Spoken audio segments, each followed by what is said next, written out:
Hey everyone, do you like nature? Do you like animals? Are you passionate about conservation and about protecting the species that we have, not only in Africa, but globally? If you do, this episode is going to be of particular interest to you.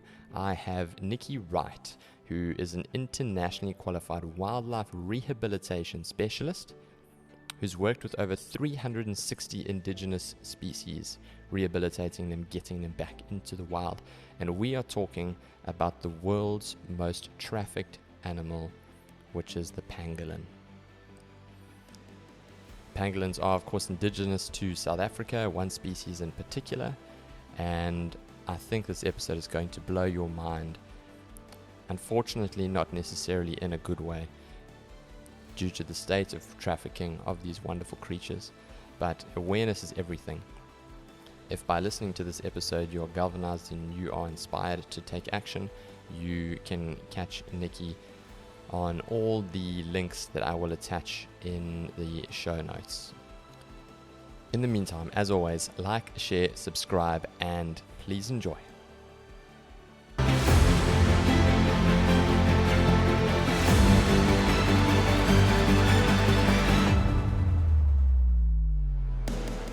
Nicci Wright from the African Pangolin Working Group. Welcome to the Expect Performance podcast and all the best for 2024.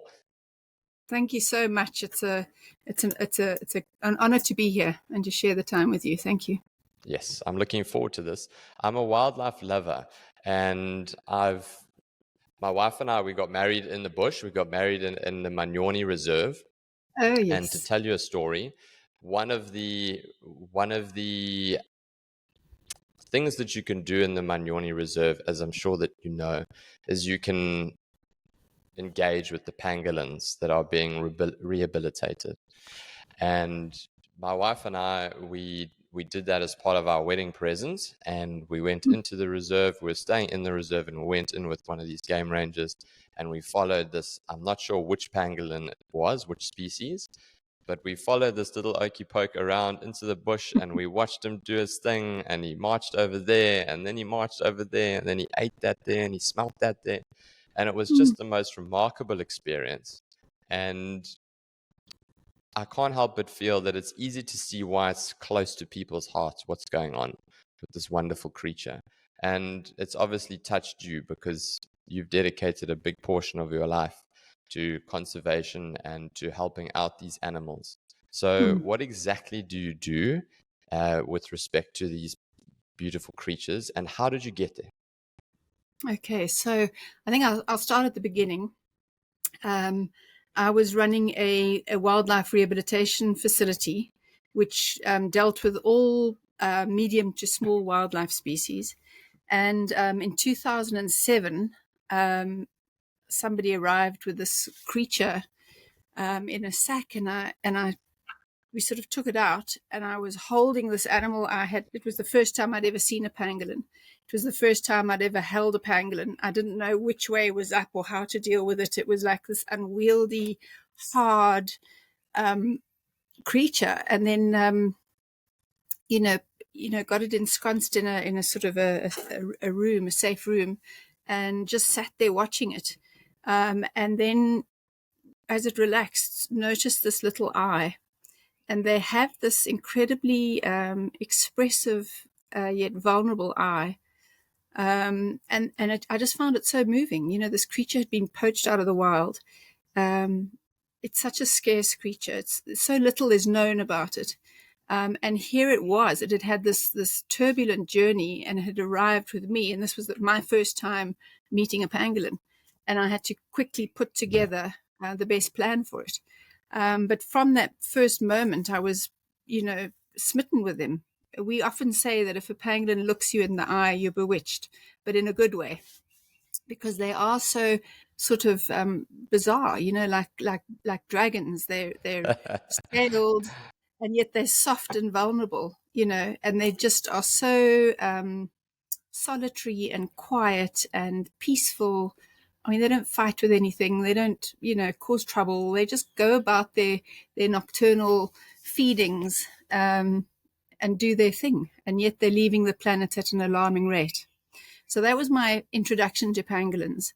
And when we got the second one in, and then the third one, I started to kind of find out who else knew anything about pangolins, and got in contact with Lisa Highwood up in Zimbabwe, who'd been working with them for quite a while before I had. Spoke to her, spoke to Darren Peterson, who was studying them, doing his master's on them up in the Kalahari. And we were releasing pangolins at that stage up at Lapalala in the Waterberg. And so I started speaking to the walkers up at Lapalala and saying, I've just got this horrible sinking feeling that something's going on with pangolins. And they're sort of just leaving, and we don't know anything about it. Nobody knows yet, we need to do something about it.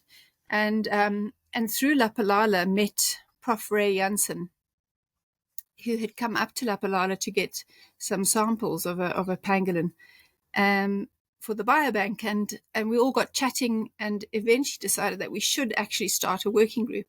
And the African Pangolin Working Group was then started with Ray at the helm in 2011. And we had our very inaugural meeting at Lapalala. And that's when it started. And that's when we started looking at pangolins, seriously, and getting involved with the international people and that kind of thing. All right. So can you give me a little bit of information about the pangolin themselves? Because when I was reading up about this wonderful creature, I didn't realize that there was 4 different species of pangolin in Africa and 8 worldwide. So can you elaborate on what the different species are, and then where can we find them in an African context, firstly? Okay, well, the 4 pangolin species in Africa are the Temminck's pangolin, which is the one that you would have seen at Manyoni. That's the one that occurs in the Bushveld area and the Kalahari in South Africa. It goes up through, southern Africa. That's interesting. All the way to southern Chad, actually. It goes right the way up that eastern side of Africa. And it's terrestrial, obviously, and it's bipedal, so it walks on its hind legs. Every now and again, it'll put those little front paws down to balance or whatever, or to dig. And then you get the giant pangolin, which is looks very similar to the Temminck's. And the giant ground pangolin gets up to I think it's about 35 or 38 kgs. A really big animal, strong and powerful. I mean, even our smaller Temminck's pangolins are really powerful, strong animals. So a 38 kg pangolin must be quite something. That's on my bucket list. And then we have the black-bellied and the white-bellied pangolins, which are found across the Central African rainforest and West Africa.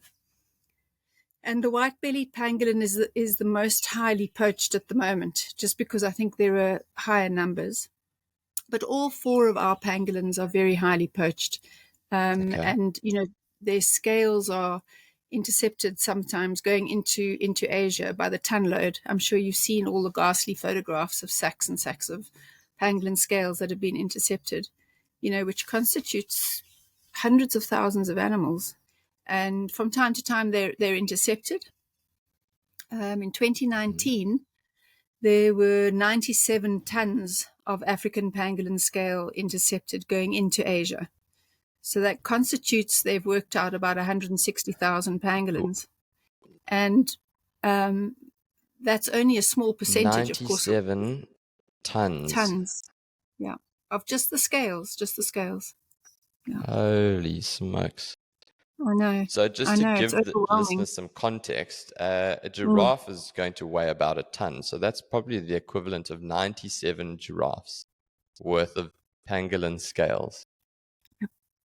In total over a year. That's ridiculous. And also, I know, it's almost inconceivable the amount of animals that is, because they've worked it out. They have methods of working out how many animals that is, because some of the pangolins are really small, the little tree pangolins, and of course then you've got the giant, which is nearly 40 kg. So They worked it out to be about 160,000 pangolins. That amount, 97 tons over the year. Wow. So it is. And it that is was in overwhelming. 2019. That was 2019. Yeah.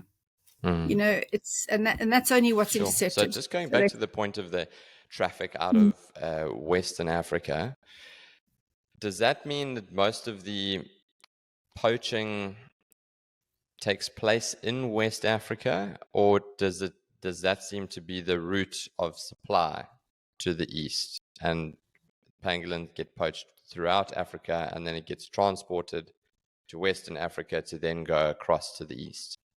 Yeah, I think it's the latter. I mean, I'm not an expert on the trafficking routes at all, but from what I understand, pangolins will be hunted and poached throughout Africa, throughout all those little communities in the forests, throughout all those countries, and then they get all the scales get taken in larger amounts to a central point, and from there they go out. So it's a quite a sophisticated system, of getting the scales out. And I suppose, as I said earlier, it changes all the time. The routes change, and the methodology probably changes so that they don't get caught. Yeah. So why is there such a demand at this stage for pangolin scales or bits that are related to the animal? What do they use it for? Well, there are, I remember Prof. Ray saying that he has copies of texts that date back to 800 AD, Chinese scripts that include pangolin scale. So it's a very ancient cultural thing that's always been used, because don't forget they've had their own pangolins there.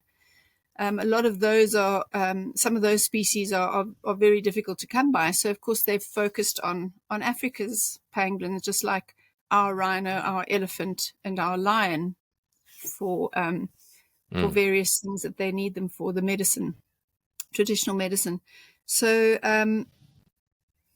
it is an ancient cultural thing, but I think that with that, you pardon me, you only have you also have the you have the traditional medicine, but you also have the sort of nouveau riche people that are looking for a show off value factor. So pangolin and rhino horn are extremely expensive, and they'll take their business partners out for dinner and show off with a pangolin soup or a little bit of rhino horn, that kind of thing. So it's got that component to it too, and I think that is far more dangerous almost than the traditional medicine aspect, because it's just done. It's not even done with it's just done very cold-heartedly. Yeah, it's so sad that it seems that those types of, you can almost understand to some extent sort of the ancient symbolism, meaning that's been passed down from generations to generations, because that's all that people know. So you can understand a person being ignorant to what's actually happening on the ground to these creatures. But for it to be consumed as this delicacy that's there to sort of impress your comrades across the dinner table, that is certainly not something that is ancient and has been passed down from generation to generation. So that one, I tend to agree with you. Dangerous and certainly a bit more, I would say, infuriating, because it's not as understandable, or not that it's ever excusable, but it's certainly less excusable. And also trying to reason with people who are using it just as an instant gratification. Nicci, so very difficult. Yeah. So Nicci, what happens when you find a pangolin, you intercept one, you now have to try and get this little boykie or pangolin girl eventually into the wild. And I can't imagine that to be an easy job. So what happens? So the process here in South Africa is interesting because the pangolins are trafficked alive, whereas in the rest of Africa they're trafficked. The scales are trafficked, or they're killed for bushmeat, and then the scales are the another commodity. And that commodity chain actually has changed, because it used to be bushmeat was the primary commodity, and the scales were just a secondary thing that was discarded. But of course, that has changed now over the last few years, whereas now the scales are the priority and the bushmeat is secondary. But coming down to South Africa, they are revered in different cultures in Southern Africa, and have been revered over the years. They are used in traditional medicine in some cultures in South Africa, but with great reverence. They're a very, very special animal to many cultures. But having said that, there's also another side of humanity that is just using them for their own financial gain. So they're not attached to the cultural values. And I think that even culturally, you may find that more pangolins are being used now because, the populations have grown, and there may be more demand. But generally, pangolins will be poached. So you'll get these syndicates approaching a herd boy who knows, every animal in his area where he's walking every day with his cattle or his goats. He knows where the bird's nest, he knows where the leguans are, he knows where the snake's hole is, he knows where all the animals in that area are. And they'll show him a picture of a pangolin. He'll say, yeah, he's seen pangolin. And that's how it'll start.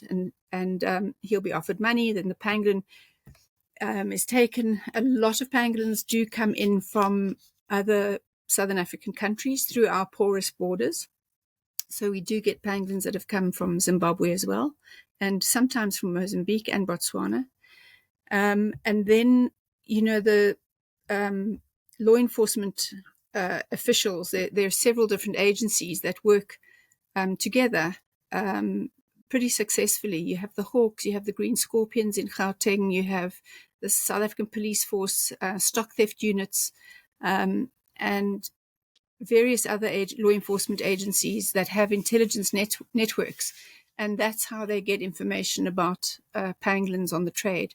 And often you'll find those pangolins are moving towards, Johannesburg and Pretoria, where there's supposed to be money. And you'll find that the person who has the pangolin will put out the word to like 5 or 10 or whatever it is, connections that he's got. And all of those people are trying to find a seller or a buyer because they want a cut of that money. And quite often the African Pangolin Working Group will get a message saying, I've got a pangolin. Do you want to buy it? I think they go onto the internet and find people who work with pangolins and think, well, they'll buy one. So we do get a few pangolins in through that way as well.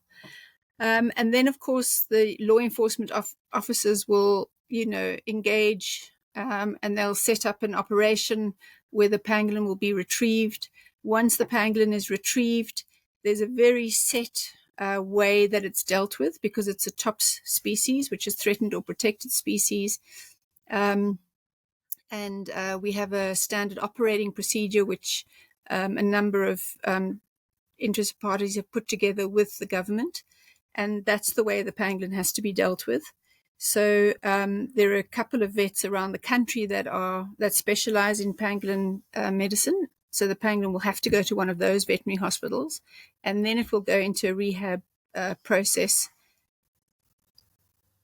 And then it'll go into a release process. And all of those steps are very carefully monitored.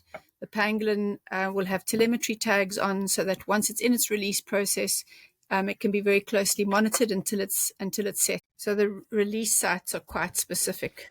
Okay. Can we chat a bit about that? So tell me about the releasing of the pangolins going into the wild. Okay. So, people will think that releasing a wild animal is fantastic. And yes, it is fantastic. and it's what we all want for all the wild animals that we deal with. But it can also, for the animal, can be quite a terrifying experience, because that pangolin, for instance, has grown up, has spent years in its own territory. It's had its mother very close by and just slowly sort of moved away from her and is somewhere near her. So it's got its own very familiar setup where it knows where all the ants are, it knows where the water is, it knows where the burrows are. And suddenly it's been, thrown into a sack and had this incredibly traumatic period where they are often wounded, they have been starved, they've been dehydrated. So by the time they're retrieved off the trade, they're often in a very bad way physically and also psychologically damaged. So the rehab and the veterinary process is critical to get them through that period. And it's only been fairly recently, I'd say in the last sort of 6 years, that we've really been more successful with their veterinary treatment, because we've had so many in, and the vets have all worked really hard to try and understand these animals' physiological needs and also the way their bodies work, which is so different to other animals, and all their different systems. So that has got better and better over the years, as well as the release and rehab process. Did you want to say something there, Clint? Yeah. Just to interject there, Nicci, I did I read a study. It was on the Asian pangolins, and on mortality rates when they were taken into captivity. And 71% in the study that was conducted found that the pangolins that were taken into captivity post they'd been intercepted or whatever, 71% of them didn't make the year, and 89% of them didn't survive 2.5 years in captivity. So I think it's something to draw awareness to the public that just by bringing a pangolin into captivity is not as easy as one might think. It's not like you're taking a dog off the street. It's a very complex creature that requires, and there's a lot that, like you said, we still don't know about this creature. And it is a very intricate and detailed and complicated animal to try and rehabilitate and to look after. Exactly. And I think in Asia, their pangolins will eat in captivity. So they make them a special mixture with ant eggs and things which they can buy on their markets. But obviously we don't have ant eggs in our markets. And also our Temminck's pangolin won't eat in captivity. So they go through a period of stabilization at the vet where they have, they're rehydrated intravenously. They may be tube fed a liquid, very easy to digest diet for a day or so. And then we take them out walking. And we take them to an area where we know there's a couple of different species of ants that they might be used to.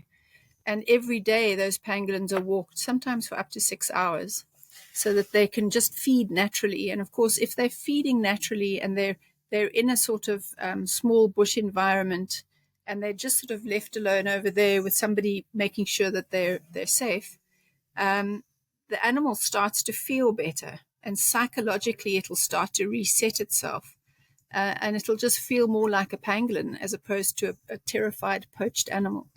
So being able to perform its own natural, physical actions like digging, like rolling in mud, rolling in dung, just being out in the sun or being out at night, under the stars, those are all part of its healing. So that's what happens with the pangolins as part of their rehabilitation process before they go into their release process, which is a whole nother section, which we've had to learn really quickly, and we've had some hard lessons, and we've lost pangolins as well. Just as you were saying, it's not just because they go into a release process doesn't mean they're all going to survive either.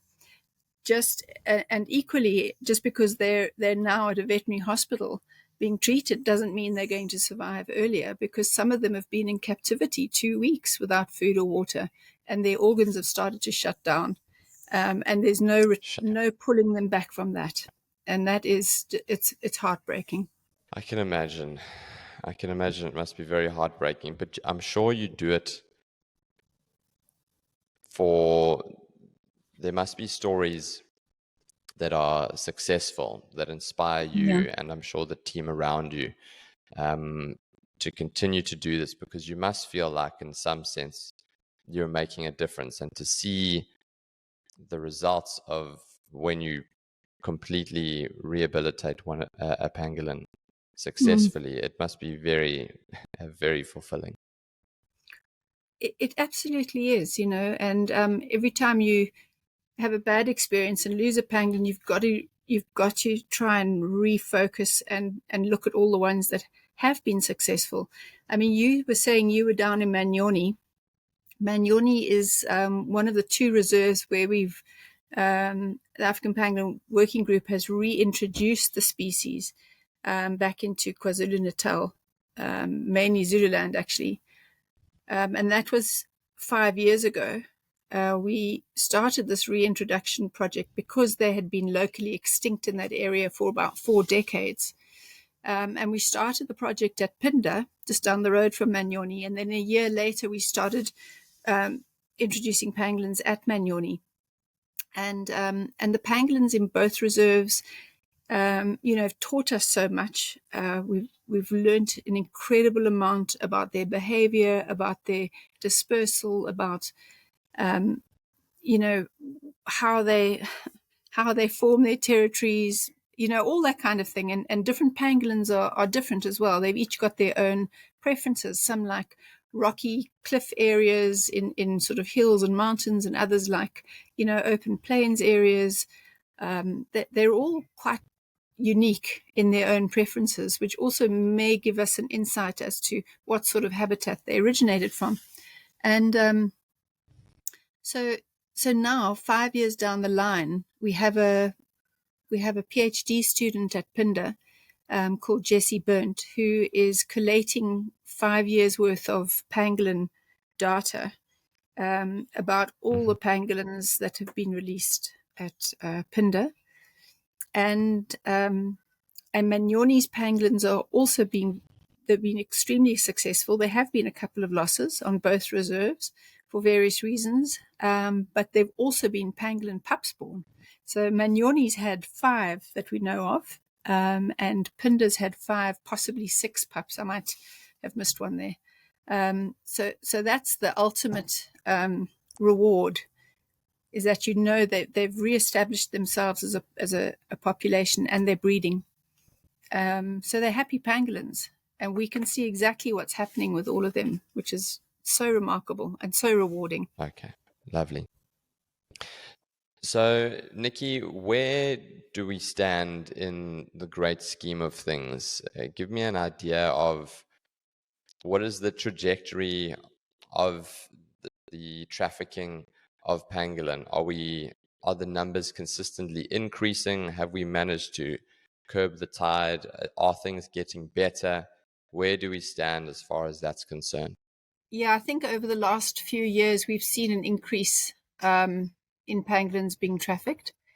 I think that I'm talking about the global pangolin community, including law enforcement and all of those specialists, have had to work really hard and really quickly to catch up with it, and to sort of just become au fait with how the syndicates work. And the more they do that, the quicker we'll be able to, have really good results. It's very, very difficult because these syndicates, as you probably know, are also linked to all kinds of other, wildlife trafficking of other types, other criminal activities, drugs, guns, ammunition, people, all of that kind of thing. So, it's not just conservation law enforcement officials, but it's all the other types of law officials that are involved, and and also banks, looking at where money goes, and trying to trace the routes that way. So it's a very involved, process. And I think that people are doing as much as they can, as quickly as they can. We have an incredible pangolin community globally, which, range from, people who work with them hands-on, releasing them or studying them in the field, trying to get as much information and knowledge on how pangolins behave, on their habitat, on preserving their habitat. Because, of course, if you don't have habitat, you're not going to have the animals anyway, whether they're poached or not. So if forests are being cut down and for logging, whether it's legal or illegal logging, it's going to destroy habitat, which, will kill the pangolins as well. So people looking at that, there are people, studying the veterinary medicine and trying to improve that, all over the world. People looking at all physical aspects of pangolins.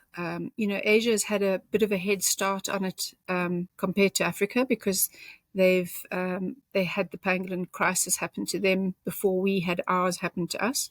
So there's a lot of cross-pollination now between Asia and Africa, sharing information. And we're all members of the IUCN Pangolin Specialist Group as individuals, and there's a lot of information that gets shared on all sorts of levels through that group. Myself and my co-chair, Alexis Creel, were invited up to Ghana beginning of last year to help or give input to the West African Pangolin Strategy Plan, which is a conservation plan for pangolins across Western Africa, which was a fascinating process. It's the first African strategy plan that's been put into place here. Kenya has begun their process. The Southern African range states have begun our process, and Central Africa is about to begin theirs. We just need to learn French first, which I'm not fluent in by any means. And so that's a huge start, understanding, what is needed in order to conserve pangolins in the different areas.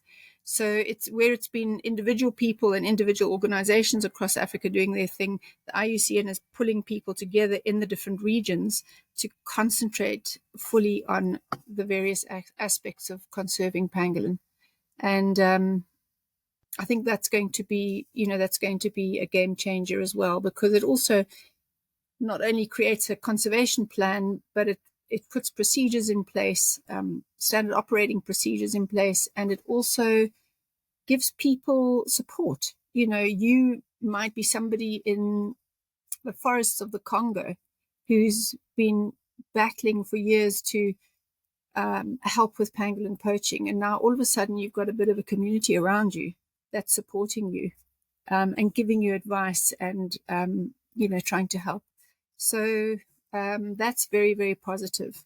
And we just have to keep doing more of the same sort of thing. And hopefully in the end, we'll be able to save pockets of habitat with numbers of pangolins in those pockets of habitat, and get more of a handle on the poaching. Nicci, so if people are looking to get in touch with you and the African Pangolin Working Group, if they're wanting to get involved and contribute in any way, how would you recommend they go about it, and where can they find you? I think the best would probably be to go to our website and contact us through that avenue, which if they put africanpangolin.org into Google, it'll bring our website up. And then they can see, all about the work we do, how to donate, how to contribute, and get in touch with us if they wish. Okay. Fantastic. Well, Nicci Wright, thank you very much for being on the show. I've thoroughly enjoyed this, being a lover of nature and of the bush, and I have a special place in my heart now for the pangolins as well. So thank you very much for keeping us informed on that. It's been very insightful, and I've thoroughly enjoyed it. Thanks so much, Clinton, and I'm really glad that pangolins are one of your totem animals too, just as they are mine. Thank you.